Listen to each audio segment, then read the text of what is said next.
asli teknologi PCR mensyaratkan bahwa bagian tertentu sekuen DNA yang akan dilipat gandakan harus diketahui terlebih dahulu sebelum proses pelipat gandaan tersebut dapat dilakukan. Sekuen yang diketahui tersebut penting untuk menyediakan primer, yaitu suatu sekuen oligonukleotida pendek yang berfungsi mengawali sintesis rantai DNA dalam reaksi berantai polimerase. PCR atau polymerase chain reaction merupakan suatu reaksi enzimatis di mana di situ dilakukan penggandaan pada sekuen nukleotida.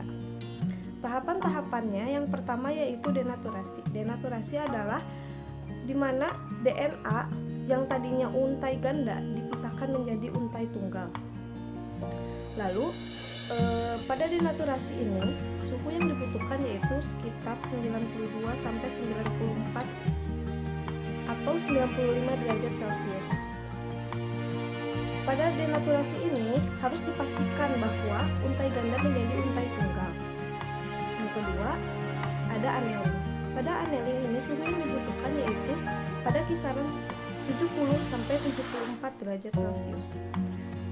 Pada annealing ini yaitu adanya penempelan primer pada DNA tunggal yang sudah melalui proses denaturasi. Lalu yang selanjutnya ada tahap elongasi atau extension. Pada tahap ini adanya pemanjangan primer yang sudah menempel pada DNA tunggal tersebut. Suhu yang dibutuhkan pada suhu 72 derajat Celcius. Pada tahap denaturasi yang dibutuhkan sekitar 1-3 menit.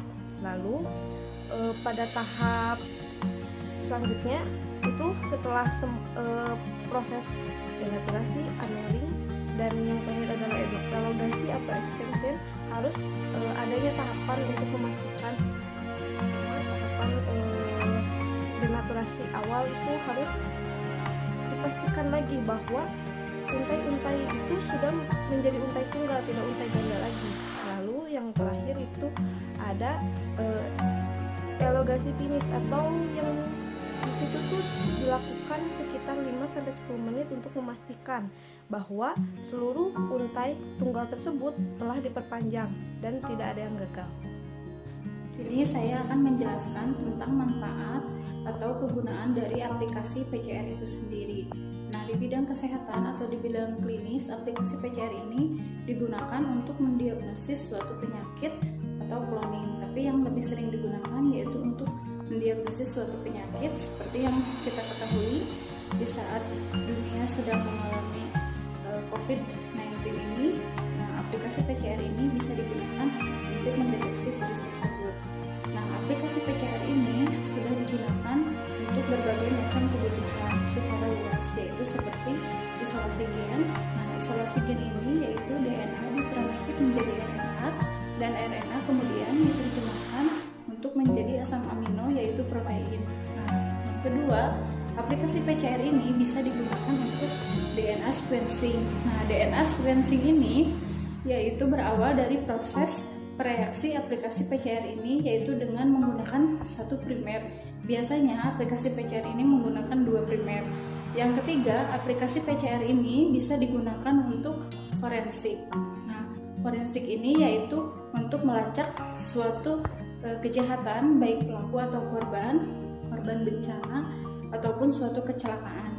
Nah, yang terakhir, aplikasi PCR ini bisa digunakan untuk mendiagnosis penyakit seperti yang sudah tadi saya jelaskan, yaitu untuk mendeteksi virus atau mendiagnosis suatu penyakit.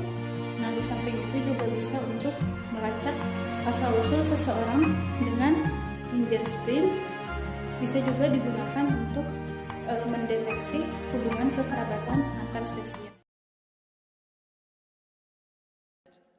Okay.